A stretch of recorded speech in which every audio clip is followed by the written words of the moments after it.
চাটনি হয়তো সকলোৱে খায়েই, কিন্তু এইটো চাটনি আপোনালোকে যদি আগতে নাই খোৱা বনাই খাবচোন দেই। এয়া হৈছে জিকাৰ বাকলিৰ চাটনি। মই এয়া জিকা কাটি ৰাখিছিলোঁ, তাৰপাছত বাকলিকেইটা মই চাটনি বনাম বুলি থৈ দিছিলোঁ, আৰু এইয়া মই ধুনীয়াকৈ সৰু সৰুকৈ কাটি লৈছোঁ। তাৰপাছত মই গোটেইকেইটা বস্তু যোগাৰ কৰি লৈছোঁ। মান ধনিয়া পাত, জলকীয়া, তাৰপাছত আদা, নহৰু, পিঁয়াজ আৰু অকণমান টেঙা লৈ লৈছোঁ।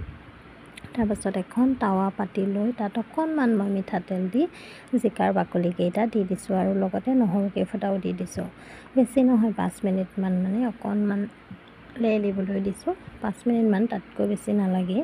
এয়া মই ধুনীয়াকৈ হ'লে আৰু কাঢ়ি লৈ অলপমান ঠাণ্ডা হ'বৰ কাৰণে দিছোঁ, আৰু গোটেইকেইটা বস্তু মই মিক্সিত মিক্স কৰি ল'ম, মানে পেষ্ট বনাই ল'ম। তাৰপাছত চাটনি ৰেডিয়ে হ'ব।